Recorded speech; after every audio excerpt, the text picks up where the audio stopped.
ఆధారంగా చేసుకొని లోకల్ ఉన్న పీపుల్ ఏమో వద్దని చెప్తారు. ఎన్జిఓస్ వాళ్ళు డబ్బులు కొనుక్కొని వచ్చి ఎన్జిఓస్ కావాలని వాళ్ళ కంపెనీ కొత్త వలుపుతారు సార్. ఇది అన్యాయం. మా లోకల్ ఉన్న కష్టాలు ఎన్జిఓకి ఏం తెలుస్తాయి సార్? ఎన్జిఓ వాళ్ళు ఎవరు సార్? వాళ్ళకి ఏం లోకల్ మీద ఐడియా లేదు. ఖమ్మంకి వెళ్ళి హైదరాబాద్కి వెళ్ళి వస్తే వాళ్ళకి ఏం తెలుస్తుంది సార్? ఎన్జిఓస్ ఎన్జిఓలు రైతుల పక్షాలు ఉంటారనుకుంటే ఎన్జిఓల కంపెనీకి పెట్టుకోమని చెప్తున్నాడు, ఏదో చెట్టు గురించి చెప్తున్నాడు. మేము కూడా నాయుడు సర్పంచ్ సార్, ఇక్కడ నుంచి చూడండి సార్, మా శివారులో ఏ ఒక్క చెట్టు సచ్చినాము చూడండి సార్. చెట్ల గురించి ఆవులు పెట్టడం కాదు సార్, మేము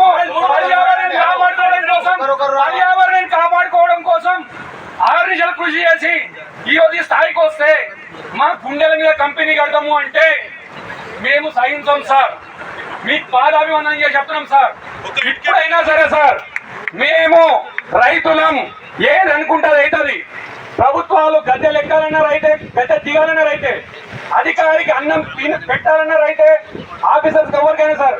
ఇప్పుడు మాత్రం చెప్తున్నాం సార్, ఎన్జిఓలు మా తరఫున మాట్లాడతాం కూడా. కంపెనీకి అమ్ముడు అయిన ఎన్జిఓలు ఎవరు ఏమనుకున్నా, కంపెనీకి అమ్ముడు అయిన ఎన్జిఓలు ఇది ఎంత ఎంత ఎంత సిగ్గుచాడు. రైతుల పక్షాన మాట్లాడాలి.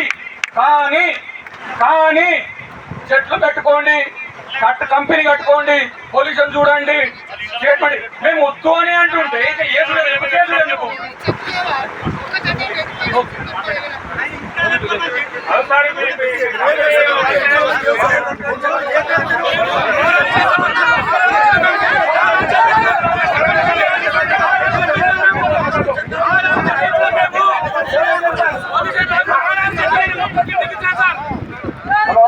ఇక్కడ వచ్చిన ఎన్జిఓలు ఎవరికైనా మంచి నాలెడ్జ్ ఉంటే ఒక ఫ్యాక్టరీ వాడడానికి మీరు చెప్పండి, ఇన్ఫర్మేషన్ మీ దగ్గర